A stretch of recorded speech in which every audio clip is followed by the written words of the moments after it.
یہ جیل کو جاتے ہیں، ہم قبروں میں جاتے ہیں، میں خاموش نہیں بیٹھ سکتا ہوں. خاموش بیٹھنا میری فطرت میں نہیں ہے.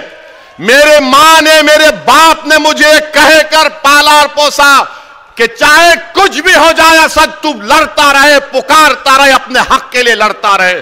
السلام علیکم ورحمۃ اللہ وبرکاتہ. اسد الدین اویسی کی ایک اور اسپیچ جس میں وہ اسلام پر چلنے کے حقوق کو بڑے جذبے کے ساتھ بیان کر رہے ہیں. تم گولی چلاؤ یا کچھ بھی کر دو، مگر جب تک رب کریم تم گولی چلاؤ یا کچھ بھی کر دو، مگر جب تک رب کریم میں اپنی ماں کو شرمندہ نہیں کر سکتا، میں اپنے مرحوم والد کو دیا ہوا وعدہ اس سے مکر نہیں سکتا. موت مجھے خاموش کر سکتی ہے. تم گولی چلاؤ یا کچھ بھی کر دو، مگر جب تک رب کریم اپنے حبیب کے صدقے میں اویسی کو زندہ رکھے گا، میں بولتا رہوں گا، لڑتا رہوں گا، مصائب اور مشکلات کے طوفان سے گزروں گا. تم نے ایک مرتبہ میری گاڑی پر 6 گولیاں چلائی، دوبارہ چلاؤ پیارے، میں تیار ہوں، اس غریب اور مظلوم قوم کے لیے مرنے کو تیار ہوں. تم چلاؤ گولی، کتنی گولی چلاؤ گے؟ تمہاری گولیاں ختم ہو جائے گی، مگر انشاءاللہ تعالی میں موت سے ڈرنے والا نہیں. میں ڈرتا ہوں اس بات سے کہ جب قبر میں جاؤں گا اور حشر کے میدان میں مجھ سے کیا حساب کتاب ہوگا. مگر دل کا ایک کونا پکار کر کہتا ہے کہ گناہگار تو ہے اسد، مگر کملی والا رحمت للعالمین ہے صلی اللہ علیہ وسلم. میرے عزیز دوستوں اور بزرگوں، ہمتوں کو بلند رکھیے. اس مصائب اور مشکلات کا خاتمہ ہوگا. اگر دل میں خوف پیدا ہوتا ہے کہ جنید اور نصیر سے ایسا ہوا، تو سوچو حضرت سمیہ کو نیزہ مارا گیا، وہ شہید ہو گئی. رسول اللہ صلی اللہ علیہ وسلم کی صاحبزادی کو نیزہ مارا گیا تھا. اگر ڈر پیدا ہوتا ہے تو امام حسین کی شہادت کو یاد کرو. انہوں نے اپنے پورے خاندان کو قربان کر دیا. حضرت بلال کے اس قربانی کو یاد کرو کہ گرم گرم ریت پر لٹا کر گرم پتھر رکھ کر کوڑے مارے جاتے تھے اور بلال پکارتے تھے احد احد احد. میرے عزتدار ماں اور بہنوں، اپنی اولاد کو بہادر بناؤ. دین سے اپنے رشتے کو مضبوط رکھو، دین سے رشتے کو مضبوط رکھو. حجاب پہنیں گے، برقع پہنیں گے، چادر پہنیں گے. کسی ظالم حکومت کے فیصلے پر ہم اپنے دین سے دستبردار نہیں ہوں گے.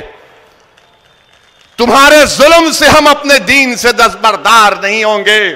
میری شناخت اگر ہے، میری پہچان ہے تو میری دین سے، میری نسبت جو نبی کریم صلی اللہ علیہ وسلم سے ہے وہی تو میری پہچان ہے. اگر وہ نہیں تو پھر کیا ہے میرے پاس؟ بتاؤ.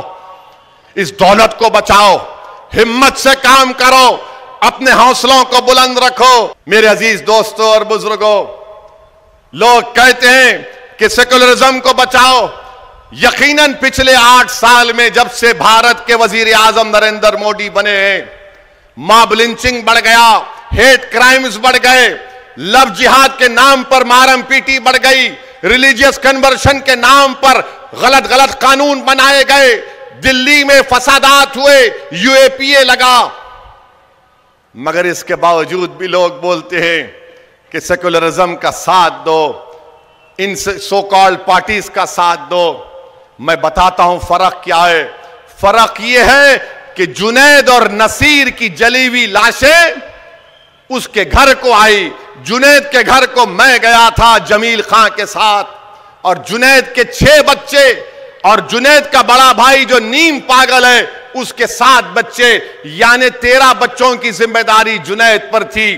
جنید اور نصیر کے گھر میں جلی ہوئی لاشیں آئیں. حافظ جنید کو ٹرین میں 16 سال کے بچے کو مار دیا گیا، اس کی لاش اپنے باپ کے گھر کو گئی. رگبر کو مار دیا گیا، اس کی لاش اس کی بیوی کے پاس گئی جو بیوہ ہو گئی. پیلو خان کو مارا گیا. اب بتاؤ آپ، ان کو کیا ہوتا ہے؟ یہ سیکولر پارٹیوں کو یہ صرف جیل کو جاتے ہیں. ہم قبر میں جاتے ہیں، یہ جیل کو جاتے ہیں، ہم قبروں میں جاتے ہیں، اور جیل سے جلدی بیل بھی مل جاتی ہے۔ آپ بولیں گے وہ کیسے؟ تو کیا نواب ملک کو بیل کیوں نہیں ملتی؟ نواب ملک کو بیل ملی، کس کو ملی پھر؟ زور سے بولو، ڈر رہے کئی کو؟ اور زور سے بولو۔ نواب ملک کو نہیں ملی، اعظم خان کا سیاسی کیریئر پر کوسچن مارک لگ گیا۔ آپ بتاؤ پھر، ایک جرنلسٹ کا اتر پردیش میں 2 سال کے بعد بیل ہوتی ہے تو اس کی ضمانت کے لیے کوئی تیار نہیں ہوتا شیورٹی دینے کے لیے۔ میں سلام کرتا ہوں ہمارے اس ہندو بھائی کو جو جرنلسٹ ہے، جس نے اپنے گھر کے کاغذات لا کر رکھا ہے،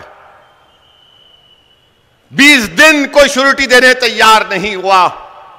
میری عزتدار اور ماں اور بہنوں، میرے بزرگوں، میری ایک ایک بات پر غور سے سوچئے۔